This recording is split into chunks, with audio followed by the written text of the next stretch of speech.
Good evening, friends. Captain Vijay here, your host. On behalf of Maritime Universe, I'll be hosting a special guest today from the cruise industry. I've only seen the cruise ships from far. Always wondered how's life on cruise ships. So today, hello, Captain Sir. So today I'll be interviewing a special guy from the cruise industry.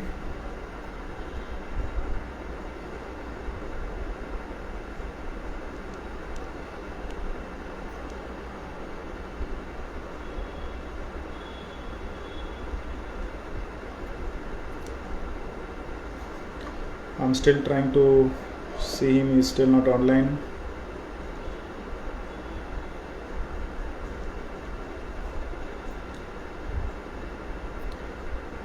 Let me go back.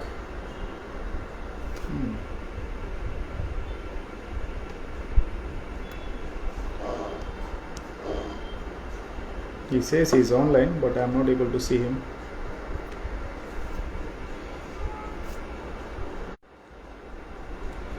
Okay, he's asked me that he is not able to see.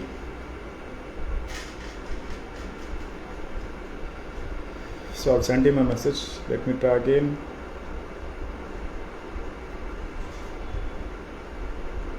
Okay. And here you have, we have special guest for today. Someone from our cruise line industry.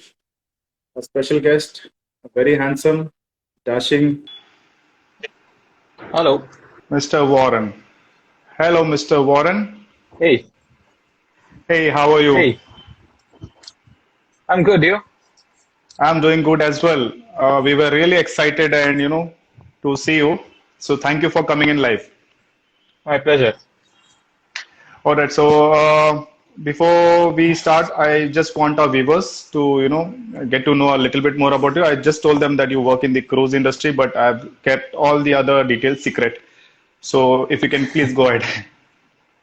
Sure. All right. Thank you, Vijay. My name is Warren. I'm one of the navigation officers, and I work with Disney Cruise Line. We have a slightly different ranking system on cruise ships than conventional cargo ships, and I'm sailing as a first officer. What that means is I'm a watchkeeping.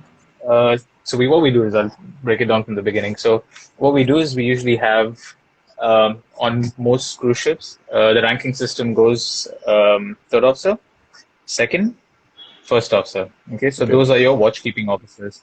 Then you have a chief officer who's in charge of safety. So all the safety equipment, safety trainings, all that stuff. Above him you have chief officer who's like your normal chief officer on the ship. So he's in charge of maintenance and stability. And then you have a staff captain who is the head of the deck department. And then you have a captain. So the ranking system is very different. So you can't really equate it in a way. So first officer is a watchkeeper in a way. So you go through the ranks to get there. Yeah, I get it. I believe on some of the cargo ships, when there are two mates, one of them, takes care of the navigation watches. So I've met one of the guy from LNG. He mentioned first officer. And I also wondered, what's the first officer and the chief officer. Yeah. So he told me that he used to keep the navigation watches and, take care of the paperwork and all that stuff. And the chief mate used to just take care of the cargo operations. So we do have a slight, So, okay. Since you have started from you're a navigating officer. So can you just explain your basic duties? It should be the same. Right. Your duties as a first officer. Right. So, we have three first officers, right? So usually we'll have three first officers and three what we call junior officers, so second or third officers. So usually we'll have two third officers and one second. Every watch has two people on a cruise ship, no matter the size. Generally. So you have two watchkeepers. Awesome. So it's like a plane where you have a pilot and a co-pilot. So the first officer is the pilot, and your second or third officer is there to assist you. All right. Can I say something? Okay. Yeah. So you have two first officers, you're saying every watch? No, one first officer and one second or third to assist you. So three watches, one first officer in charge of each watch, and one second or third to assist that first officer on each watch. All right. So there are first officer keeping 4 on 8 off? Yeah, So three four first on eight officers on the ship. on the ship. Yeah, so three first All right, all officers, right, two all right, thirds, and one second, and that varies from company to company. But the all right, general layout is you'll have one first officer who's in charge of the watch and one assisting in the watch. all right, all right. Please go ahead, sir. Yeah. Yeah. So generally, that's how the watchkeeping system works. And then other than that, each one of us is assigned a certain duty. So the third officer will be assigned um, extinguishers and hydrants. And bearing in mind the size of these ships, one person checking extinguishers and hydrants every month, 5,500, 6,000 extinguishers, hydrants, hoses, you know, and then you have the second officer is in charge of doors, so fire screen doors, watertight doors. Again, 60 something watertight doors, and the fire screen doors are I've even forgotten how many we have now.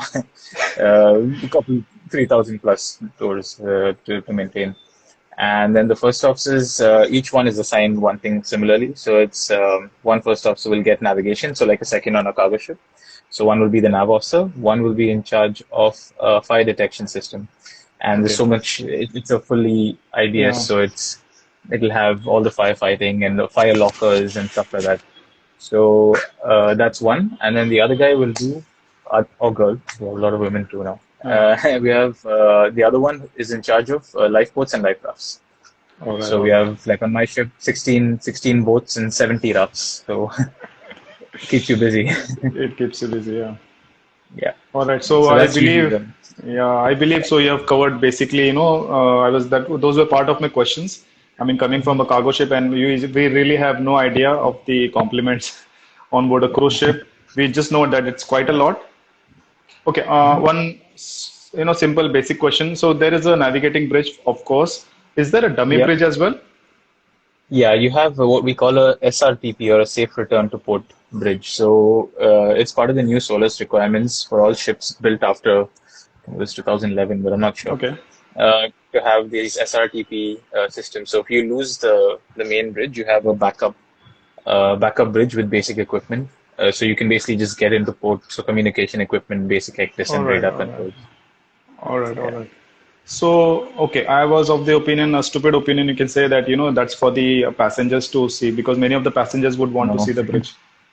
no, they absolutely, like, depends on the company again, but on mine, there's absolutely no, Disney. there's no. Okay, so passengers are strictly prohibited from the bridge, from the engine room, and any of the restricted areas. Yeah, pretty much anything. Like, so any areas where the crew lives, anything like that, there's a door, do not enter, and that's it. It's only for crew. So they have a lot of space for them, obviously, and there's a small space for us. So we are clear about that segregation. It's not they're not allowed to come into the crew areas, and vice versa. The crew, depending on their position on the ship, are only allowed to go in those areas if their position on board allows it, or if they get permission to be there. So we kind of keep it separate for obvious reasons. We don't want there's too many people in the pool at one time, so you don't want to have crew members jumping in at the same time. You have a couple thousand guests lining up to get there. So that's usually how we keep it.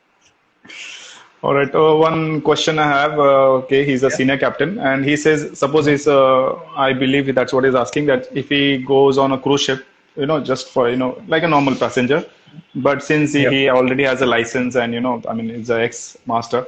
So with that, with some courtesy, is it possible to see the bridge or I strict mean, company policy? officially it's no, but by the captain's invitation you can. And I've Okay. seen it happen. I've seen a lot of ex-Navy US. We mostly sail in the US.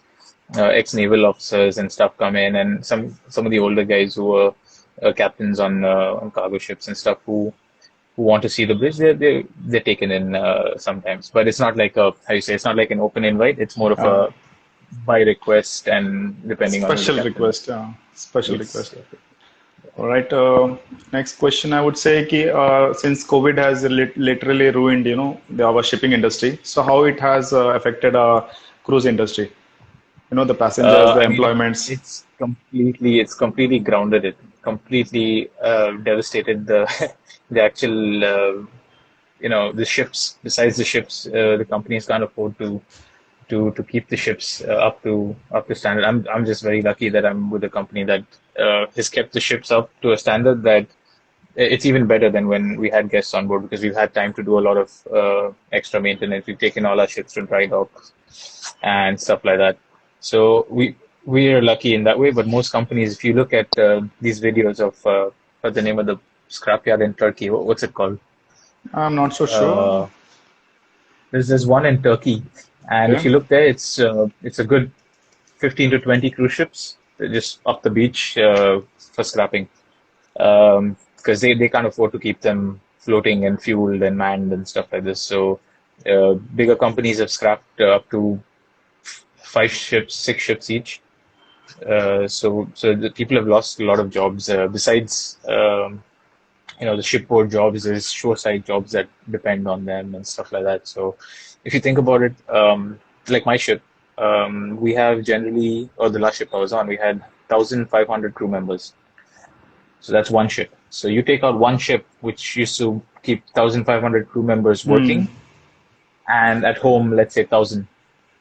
So you just, one ship gone, 2,500 people's jobs are done. So it's really hit the industry, and they tried sailing in places like out of Germany, out of Italy, stuff like that, and yeah, it worked for a while, and then the government lockdowns and stuff just ended the whole thing. So right now I mean, if you ask me, just waiting, just waiting for something to change, because every time we come up with a solution, there's another hurdle.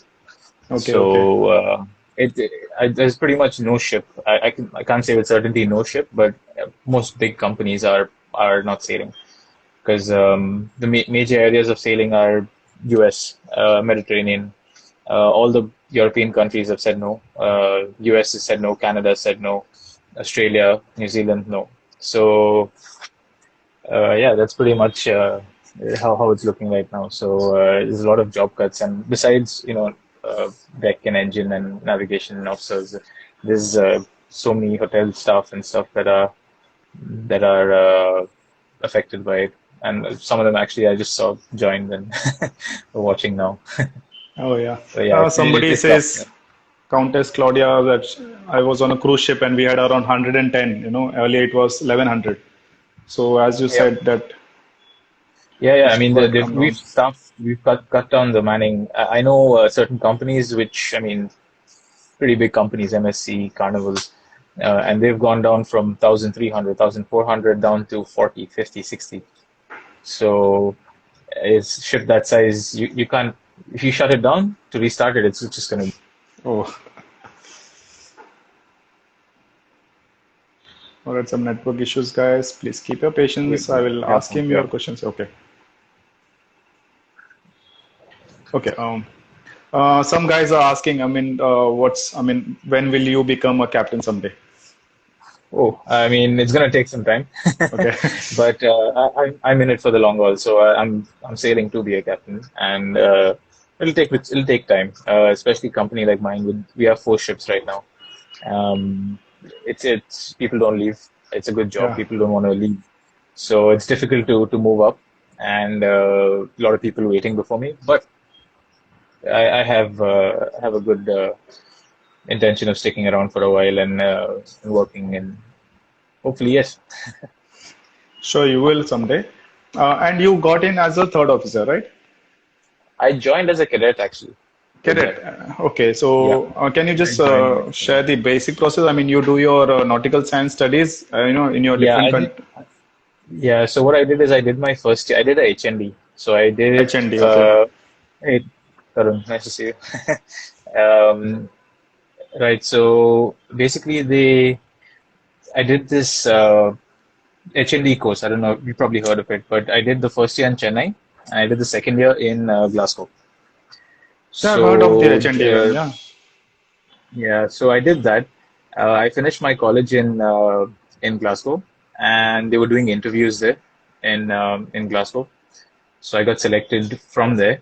I went on board, did 18 months as a cadet, and then I got my second mates from Glasgow, Okay. and then I started sailing with my license in 2015. So yeah, So 2015, I got my 2014, I got my license and started sailing in 15 as a third officer. Yeah. And then eventually, over the years, I moved between the ships, and then you wait your turn, and then you move up. So Move up the rank, that's yeah. how it went. Yeah. Alrighty. Yep, I covered this. Okay. Few simple questions. What I have in my mind. Other than later, I will ask the questions from the viewers. Yeah. Ballasting operations. You have the ballast water treatment plant out there. Not yet. We're installing it. So one ship has installed it so far, and the other ones are in the process of doing it. Okay. So basically, right now we're still doing ballast exchanges, but we're lucky in the sense where we don't need to do a lot of ballast exchanges because we don't actually have a change of. So usually you're ballasting because you're taking cargo, discharging Yeah. cargo. So that it doesn't change. So the It doesn't draft, the change draft much. doesn't change much, right? No, it doesn't change much. I mean, really, we have a TPC of what, 99. So it's and That's the huge. actual weight exchange we have is nothing. So so we don't really do much for that. The maximum we do is we'll shuffle a couple of tanks for when we take fresh water, we bunker, and then later on at the end of the voyage we'll do it. Or if we have heavy weather, we'll take more, make more, put more weight on the bow and stuff like that. But otherwise, not too much. And usually the exchanges we're doing and tank entries are usually for inspections. So ballast water exchange is not really. Uh, it is a part of the job, but it's not something that's done so frequently for an operational need. Uh, but yeah, we are getting this ballast water treatment because not all of our voyages always take us to these required. We're actually going outside to do exchanges and stuff like that, which is solved once we get our treatment plant. So that's in the works. But a lot of companies do have it already. All right, all right. It's, we do have it, and some of the ships are getting it fit in the dry dock.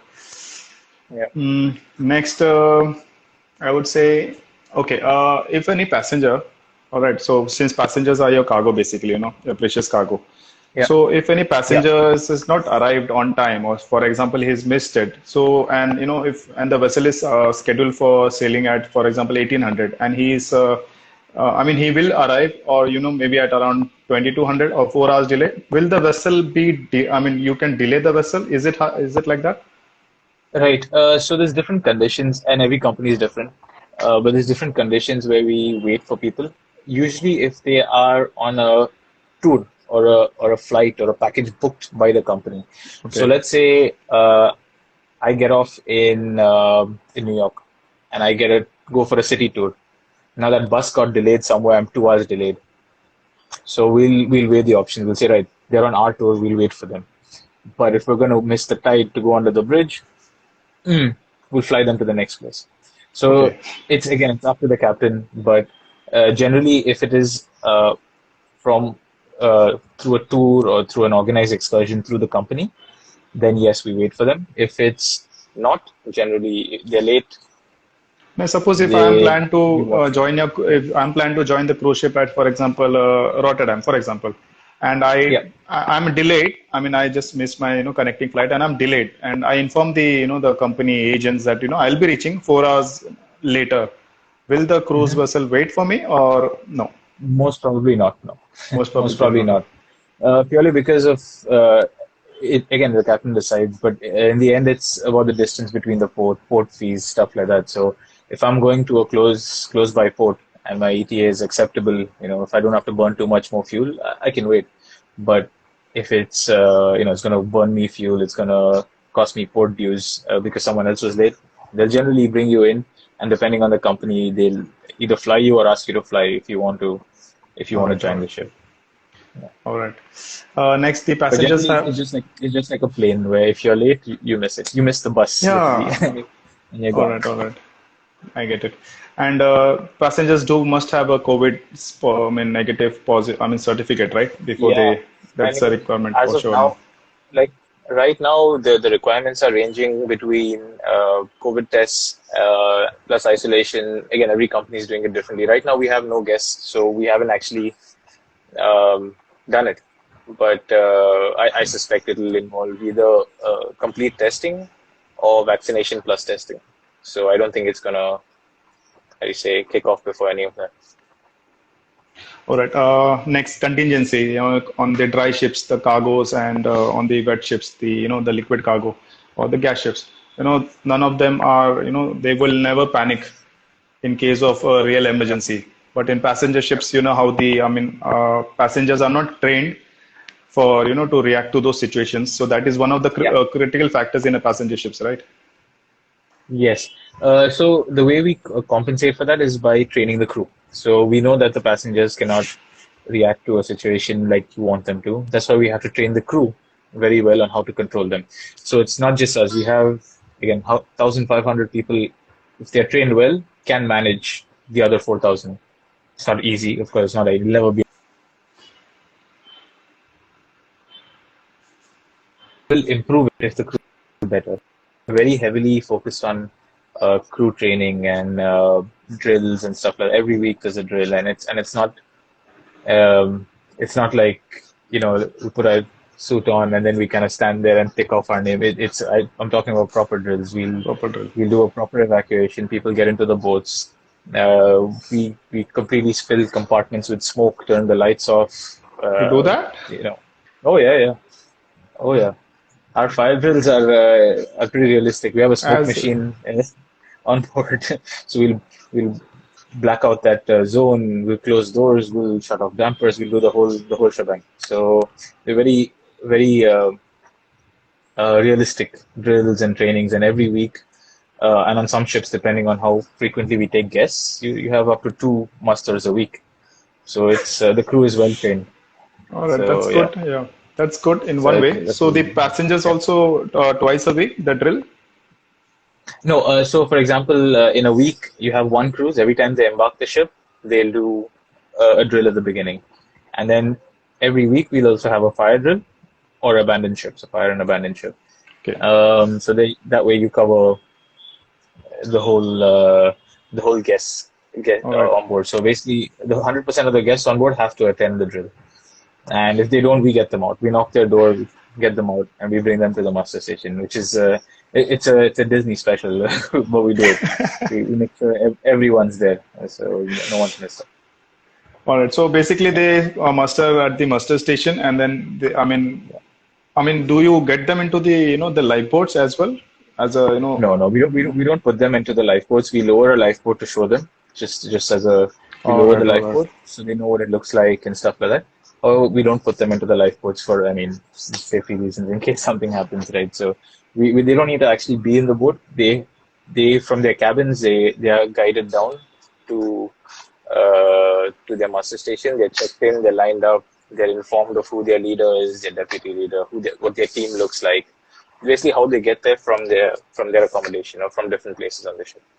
All right. And then they continue with the instructions, and then they sound the alarms. They tell them at this alarm, this is what you do. This alarm, this is what you do. So the full drill is like usually 30 minutes long. So it's the beginning. Before we set sail, that's it. We do the drill. We don't set sail before the drill is completed. All right. Have you had any emergencies experience in your career so far? Yeah, I've had a few fires just because of the amount of equipment, but nothing that's actually injured anyone seriously or anything of that sort. So we've not had any groundings or Hmm. collisions or anything like that. But we have had fires of incinerators and stuff like that. But that's I mean, like it's normal. It happens every It's now normal and then, there. and it's part of it's part of being on a ship. There's one or two emergencies every year. So, but nothing major. Nothing major, I can say. We've been lucky that way. All right. What kind of weather routing? You must have the advanced weather routing because cargo ships are coming now, Yeah. but I believe passengers had, well before us. Yeah, again, weather routing is very important because it makes or breaks someone's holiday, right? No one wants to go on a Yeah. ship that's rocking side to side, smashing into the waves, raining all the time. They're coming there because they want sun, they want to have a good time, they don't want to feel sick, right? So weather routing is very important. We'll change our route completely with a cold front passing. We avoid again with my company, I can say for we avoid rain showers. There's a patch of rain, we'll go around it. Yeah. We'll Oh, go, you passed we'll go that three as well. months. three miles around the rain cloud, because we don't want the people's suntan or dinner on the balcony to get ruined. So we'll avoid it as much as we can. So yeah, it's a different operation. All right. Last question. Yeah. What are the any special commercial documents like on tankers we have the bill of ladings and the lots of documentation is needed after completion of cargo. So Yeah. as a captain or any documentations once the passengers have boarded completely. Yeah, usually depending on the port you're in, you'll get a certificate from that authority. So if you're in the US, you'll get a letter from CBP, from the Border Protection, and then your agent will bring it to you and say, right, you have this many people boarded on board, this many Americans, this many non-Americans, this many children, and we get a full breakdown of that. And besides that, obviously, you'll have your port papers, your dues, and everything. Yeah. But the only thing different that would be it would be that we get a sailing letter, which you get too, but it's more detailed on depending on the port here. All But right. other All than that, right. you have your same security protocols and all that stuff from the port. So, yeah. All right, all right. Somebody just commented that if there is if you see a cloud patch and it's raining, we divert our ship sometimes to get the shower so that it gives Yeah, a fresh water wash watch. to our deck. Yeah, that's the thing. Like, 'cause pretty much all my friends from college and a lot of my school friends too are on cargo ships, and they laugh when I tell them this. They're like, "We go hunting for it, you go away from it." But yeah, I mean, different operation. We have the amount of people to wash the ship. We have so let's say the deck department, for example. Deck department, we are. Uh, there's let's say 40 sailors, 40 sailors, 15 carpenters. We have 6 upholsterers. You have, it's a big department. You have, let's say, out of 35, 40 people, 40 sailors. At any time in the day, maybe 10 of them are washing and drying the ship, just high pressure washing and drying the ship, getting the Okay. salt off.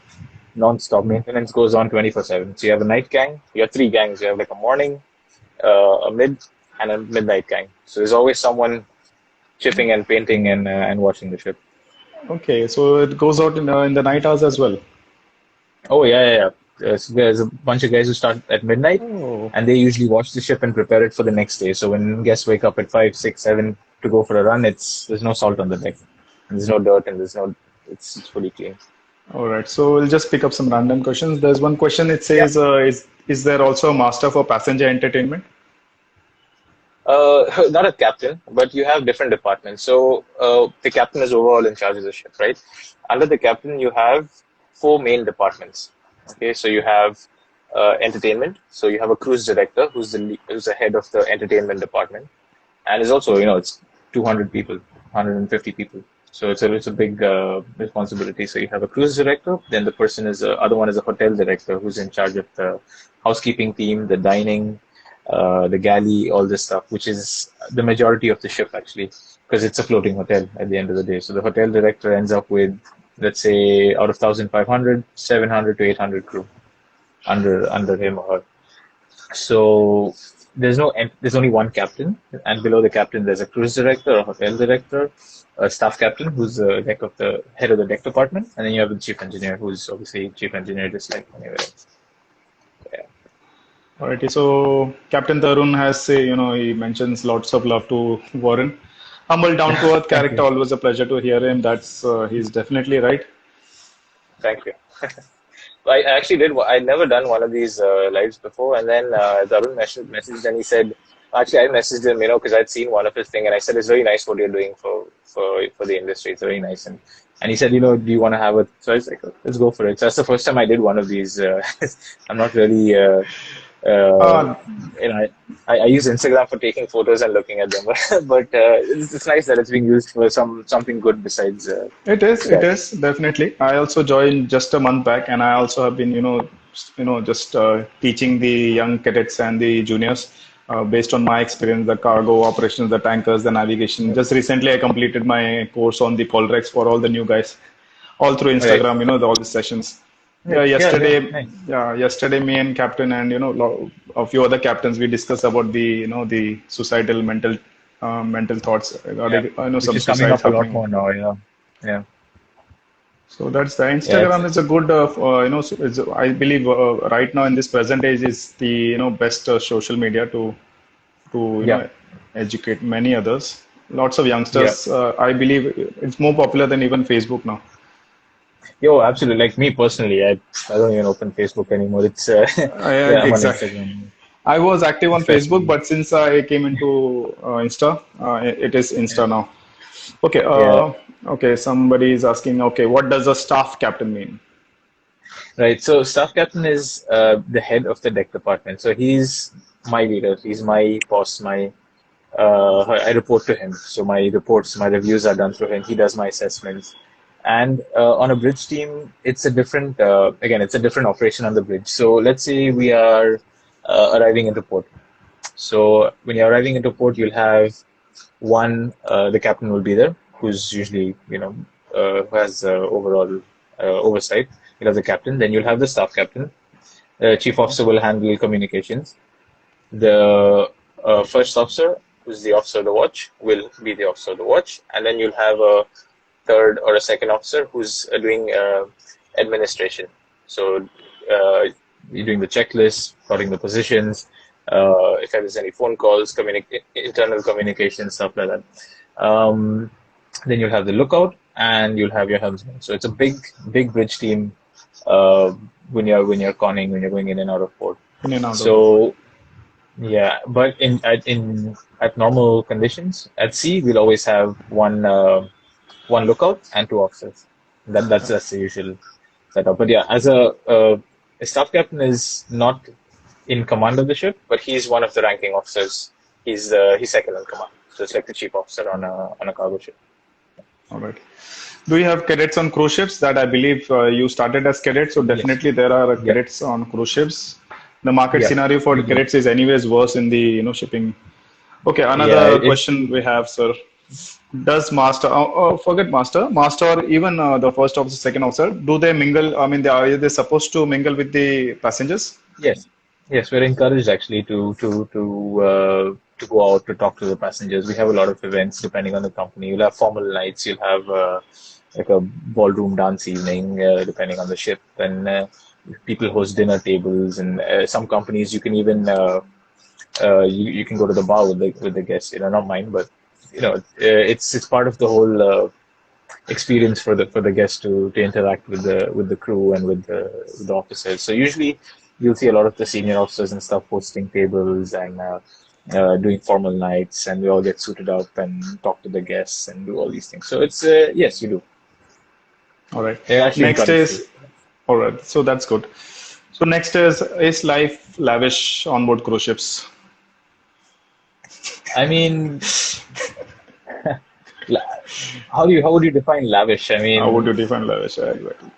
Lavish life is good. Lavish on board cargo ships as well. Depends how your perception yeah, is. exactly. Yeah, it's all about your mindset, right? I know guys who come from cargo ships uh, to cruise ships with big blue starry eyes, and then said, you know what, I prefer it back on the cargo ship, and they've gone back. Whereas it works both ways. It's what you like personally. Like for me, I've not worked on a cargo ship, so I can't say. But grass is always greener on the other side. So I've had so many people tell me, "Oh, it looks nice," and because I'm not posting pictures of me crawling into a septic tank, but I am. Yeah. So it's one of those things, that you take everything you see with a pinch of salt. So it looks nice because, yes, for the guests, absolutely. I mean, that's what they're paying for. That's what they're there, and they get complete luxury as far as they're on board. But for us, I mean, it's all the same, really. You have our cabins are a lot smaller than cargo ship cabins. Completely. I mean, you can't imagine the size of. If you look at a third officer cabin on any cargo ship that I've seen, because I have a lot of Okay. friends, Uh-huh. and I mean, the chief officer's cabin is, let's say, same size as a third officer cabin on a cargo ship. So there's certain things which are better, certain things which are not, but it's all about what you like. So if it's when I think of lavish, I think it's all fancy and all glitz and glamour. Absolutely not. Absolutely not. It's not. It's just a Uh, job like any other, and you end up you end up doing long, crazy hours because you never stop, right? So let's say you leave, I don't know, Dover, and you're sailing to New York. You have, say, a week, 10 days to sail there, 15 days depending on the ship you're on. We never have that. So you leave port, and you leave port at 6 in the evening. Next day, 7 in the morning arrival. Departure Yeah. 5, arrival 6. Departure 6, arrival 2 a.m. So it's, you just keep Around the going. clock. It's like a container ship running around Europe. You're jumping between Belgium and Amsterdam, and that's basically what it is. You just keep going.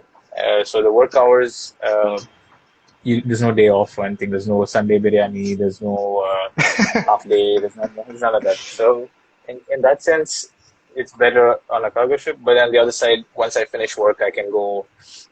I can go watch a movie. We have a theater. There's a swimming pool. I can go eat in the guest restaurant, so you get a little change. So stuff like that. Yeah, so it has its plus and minus. It's all what appeals to you, just like anything else. So it's what one man's trash is another man's treasure. Yeah. All right. Next, if you don't mind, how can we switch over from cargo ships? Like a cargo ship officer engineer, can he switch to a passenger ship? Yeah, you can. I'll be honest with the current Yeah, situation. please, sir. I wouldn't even bother.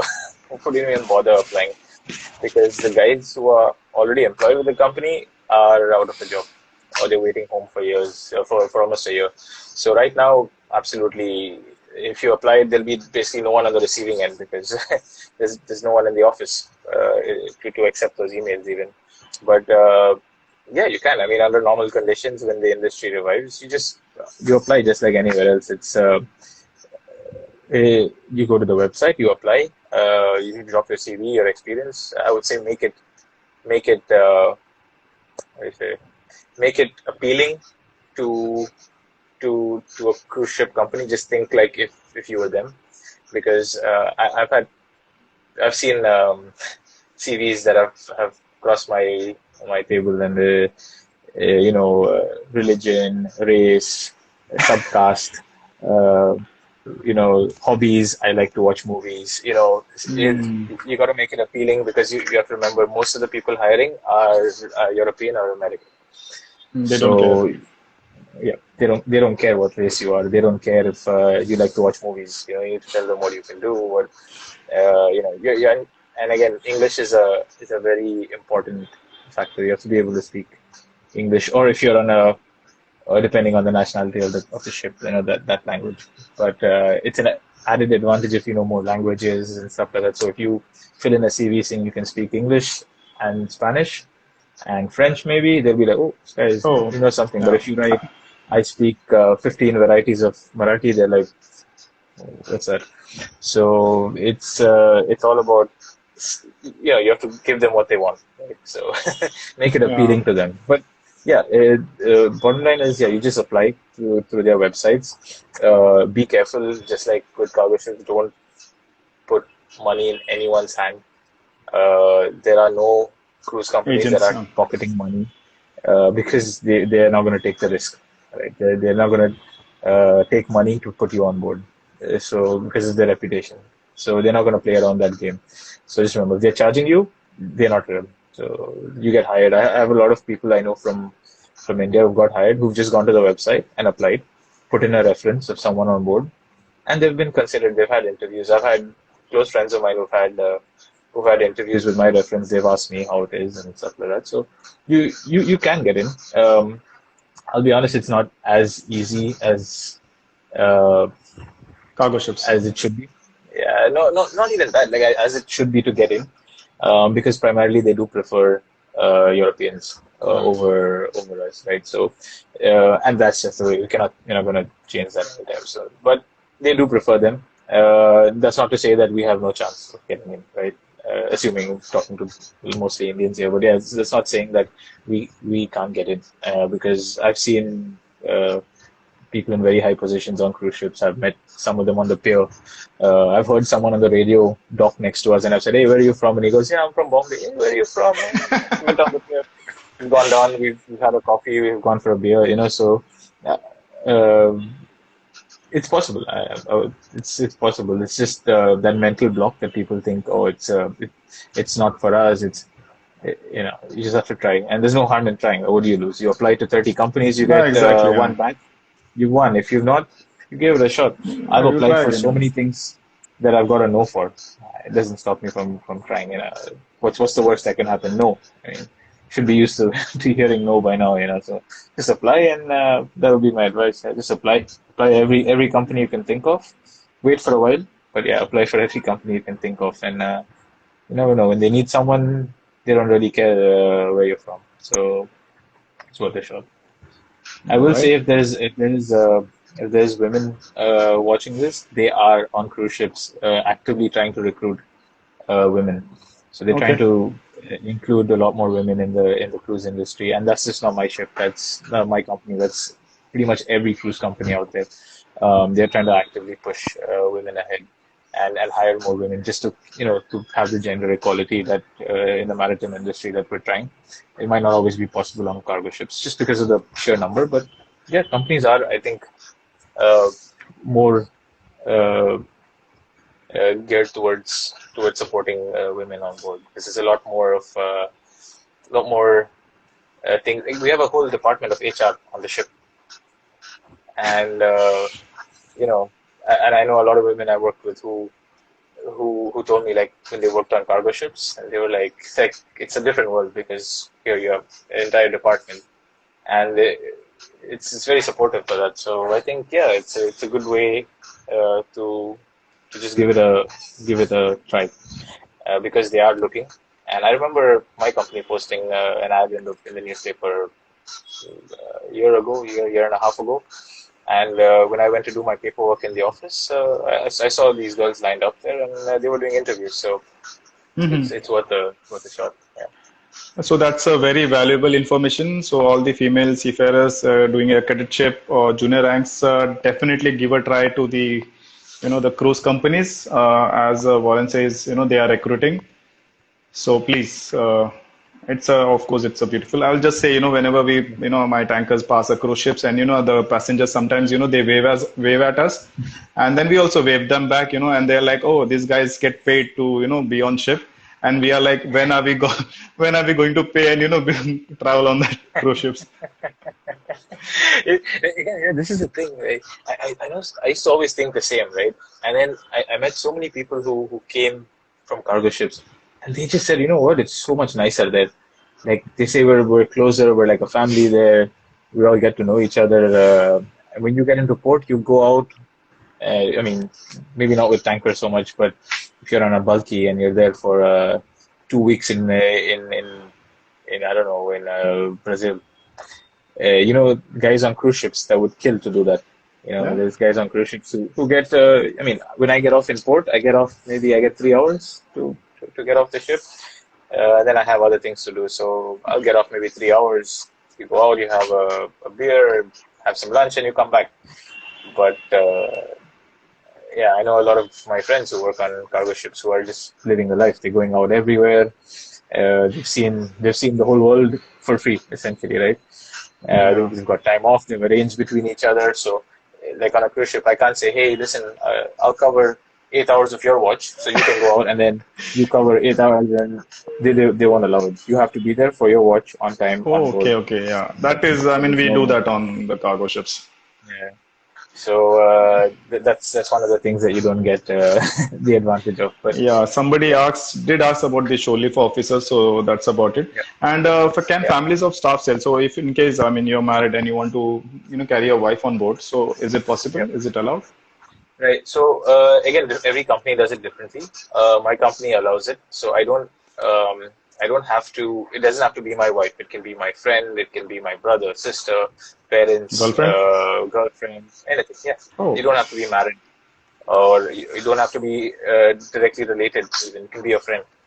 So I've had friends who come and sail with me for a week and stuff like that because they live in the States and they drove down and they just come sail for a week. So yeah, you can depending on the position and depending on the ship.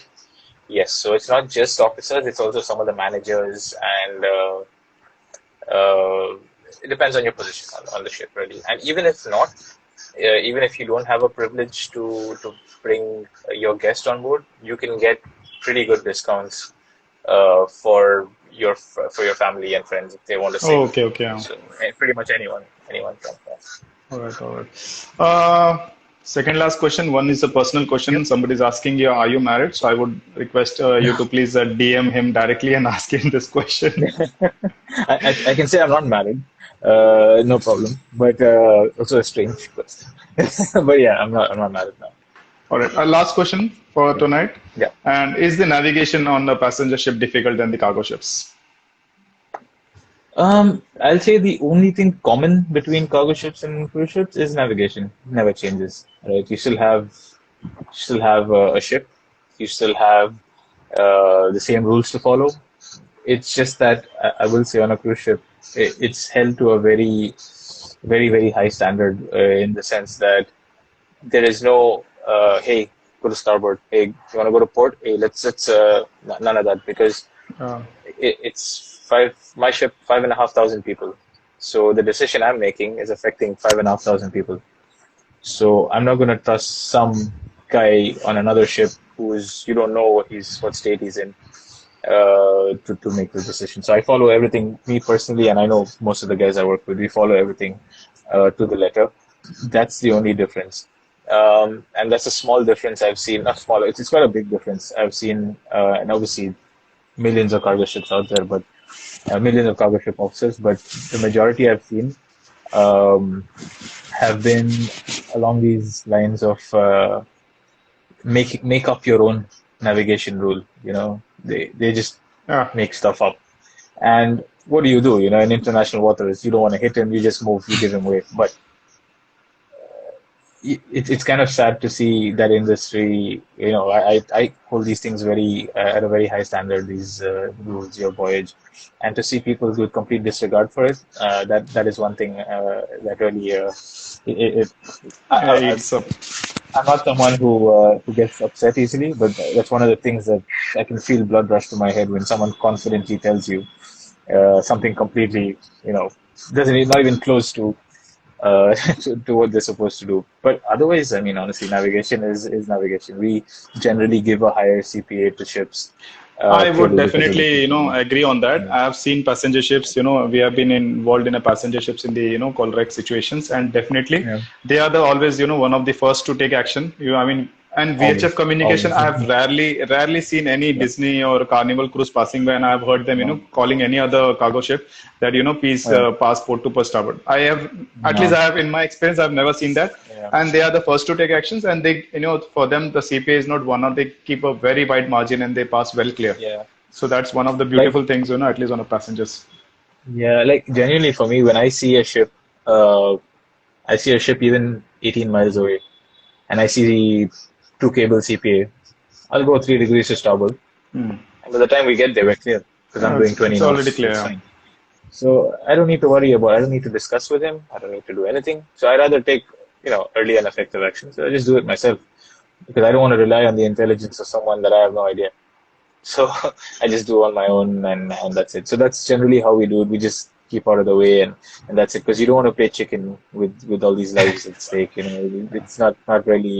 It's one of the most Yeah, precious that's the cargo thing. that you can ever carry. Yeah, yeah. I mean, one life on One board life.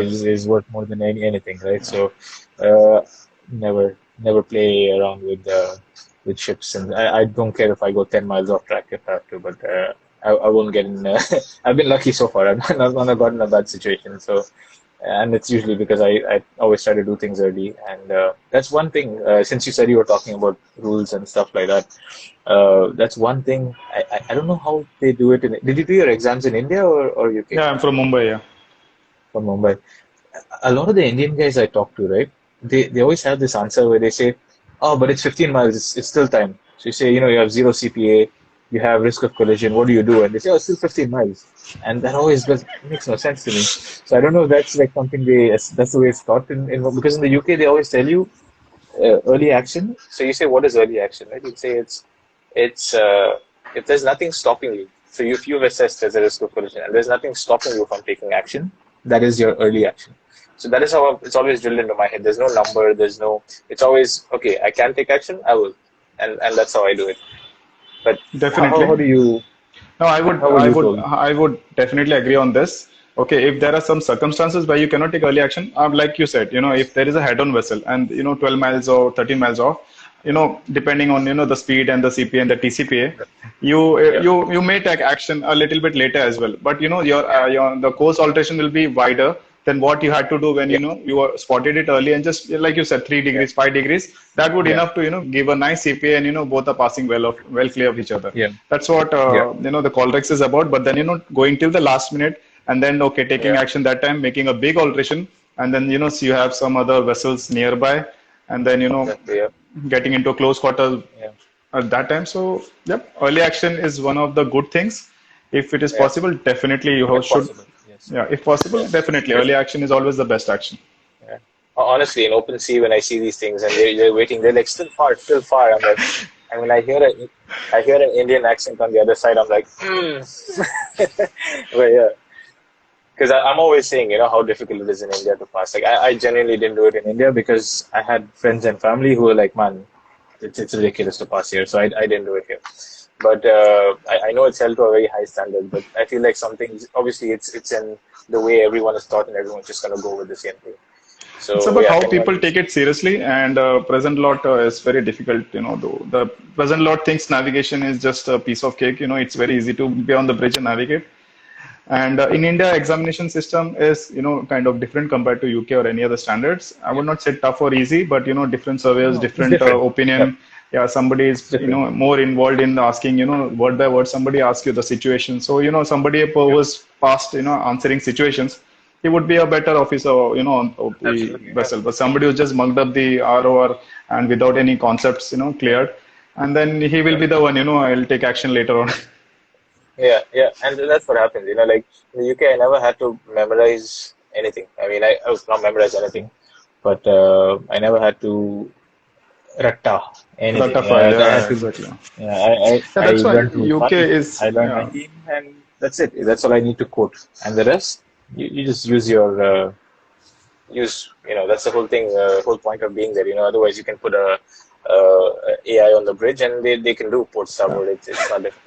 That's why you're a human. You have to make decisions. You are paid to make decisions. I was always, I always had engineers, making fun of us because cruise ship bridge, let's say, is nice. Okay, it's nice. You have nice carpet, you have nice snacks brought up to you, white uniform. And they're always saying, "Oh, you guys are paid for nothing." I said, "No, you're paid for your knowledge. You're paid for knowledge. You're not there for what you do. You're there for what you know. And if you don't know anything, then what are you taking the money for, right? So you have to Well said. know your stuff, and that's what you're there for." All right. So, Warren, thank you so much for coming live. This is your first time, and it was really a pleasure. And you can say Nice. learned a lot of things about container of the passenger ships, more than what we actually studied in our cargo operations and our studies. Yeah, I mean the things you learn from the books, honestly, the stuff that I learned in Yes. college, and then when I went on board, it's I can throw that out, it's So completely I different. believe we did answer quite a few queries, and it was fun. It was nice to exchange information from both sides.